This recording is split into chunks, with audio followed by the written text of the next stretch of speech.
4-5 বছর আগে আমাদের এই এয়ার কোয়ালিটি জানার যন্ত্রপাতি শুধু কলকাতা এবং তার আশেপাশেই লাগানো ছিল। বাকি রাজ্যের যে জেলাগুলি আছে সেখানে কিরকম এয়ার কোয়ালিটিটা চলছে এটা কিন্তু জানার কোনো সুযোগ আমাদের কাছে ছিল না। কিন্তু আমাদের চেয়ারম্যান সাহেবের লিডারশিপে আজকে 300-র বেশি জায়গায় কি এয়ার কোয়ালিটির কি গুণমানটা আছে, কি রকম এয়ার কোয়ালিটি আছে, কত বায়ু দূষণ চলছে, সেই জিনিসটা আমরা নট অনলি আমরা জানতে পারছি, বাট তার সাথে সাথে আশেপাশের এরিয়ার মধ্যে একটা ডিসপ্লে বোর্ডের মাধ্যমে আমরা তাদেরকে জানাতেও পারছি।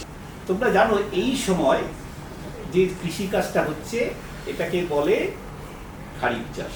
মোটামুটি ডিসেম্বর মাস নাগাদ কৃষকরা কাটতে আরম্ভ করত। আগে ওরা হাতে কাটতেন, কাস্তে দিয়ে কাটতেন, আর এখন যেটাকে বলে মেকানিক্যাল হারভেস্টার, সেটা এতটা পর্যন্ত মাটিতে রেখে দিয়ে কেটে দেয় এবং খুব দ্রুত করতে পারে। ওদের তাড়াতাড়ি জমিটাকে রেডি করার জন্য ওরা এটাতে আগুন লাগায়। ওরা জানেন না এখনো শুধু যে বাতাস মিশিয়ে যায় তাই নয়, মাটিতে যেসব গুরুত্বপূর্ণ ব্যাকটেরিয়াগুলো থাকে তারাও মরে যায়, মাটি আস্তে আস্তে বন্ধ হয়ে যায়। আমরা তখন ওর কোঅর্ডিনেট মানে তার অক্ষাংশ দ্রাঘিমাংশটা চিহ্নিত করি।